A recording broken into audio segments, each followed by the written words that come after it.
Hi, I'm Rob Spedding from Cycling Plus and BikeRadar.com at the Eurobike show at Friedrichshafen in Germany. I'm here on the Shimano stand, which is probably one of the busiest and the biggest stands at the show, with Harold Troost, who's going to take us through some of the highlights of Shimano's range, starting with probably the biggest story at Eurobike, which is Ultegra Di2. Harold. Yeah, Ultegra Di2, it's our new component group set, which brings electronic shifting to the masses.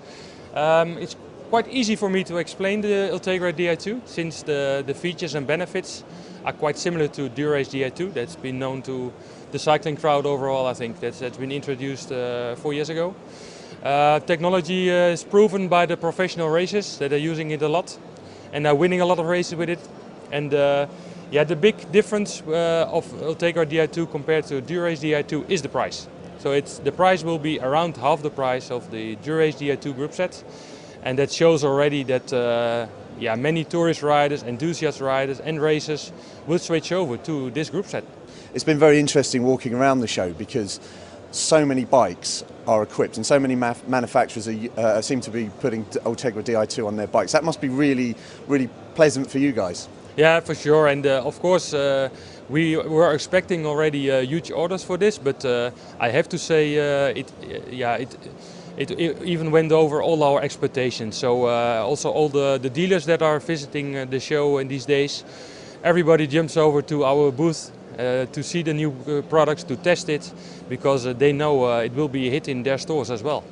And other than the price, what are the differences between Ultegra and Dura-Ace? Could you run us through those? Yeah, the differences in price are due to the use of some different materials.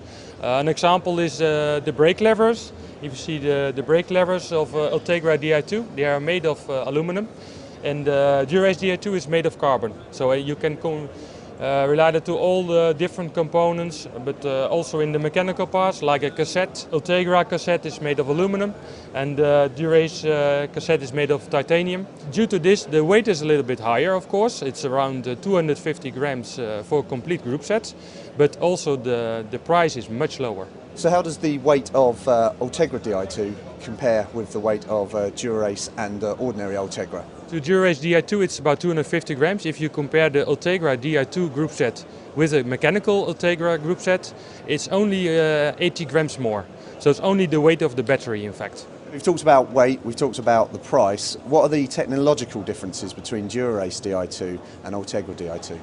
Yeah, for Ultegra Di2, there are two big differences compared to Dura-Ace Di2. The first one and the most important one is the electric wires. The Ultegra Di2 electric wires have 2 core wires inside, and Dura-Ace Di2 had 4 core wires inside. Meaning, as a result, the cables are smaller, but also the connectors are much smaller. This allows frame manufacturers to make frames with smaller holes. Very easy. And a second improvement in electric wires is when mounting the system with internal cable routing. You don't need any shrink hoses anymore to make it waterproof.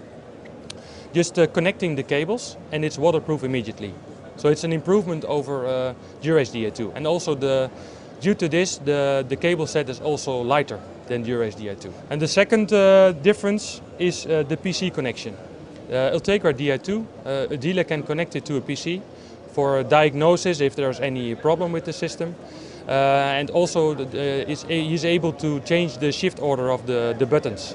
So normally at the right hand shifter, with the small button you change to a heavier gear, but you can change that order that you change to a lighter gear. Is there any shifting difference between Ultegra and Dura-Ace Di2? Well, you have to say for Dura-Ace the tolerances for the manufacturing are still smaller than for Ultegra Di2. So for people who really want the super best performance like the professionals are using, we still recommend Dura-Ace Di2 and still a little bit more lightweight. But I think the general consumer will not notice any difference. Of course, Shimano don't just do group sets, they've got a massive range, and one of the areas that they've really developed over the last few years is their footwear range, and there are some new developments for 2012 there that Harold's going to take us through as well. Here's all our new shoes for 2012. The top model, the R315, that's the model that the professionals are using. That hasn't changed, that will remain the same for next year. But One step down, we have a new shoe. It's the R241. It's you can see the colors inspired by Team Sky, with a very interesting shoe with a custom fit design, meaning you can customize it to your own feet by heating them in the oven. Besides this color, we also have it available in a more neutral black and silver combination, but it's technically exactly the same shoe. A similar model is also available without custom fit. It's this one, also in black and silver, without custom fit, meaning the price a little bit more attractive, but also it's a little bit more lighter weight than the R241. And this model is the R191.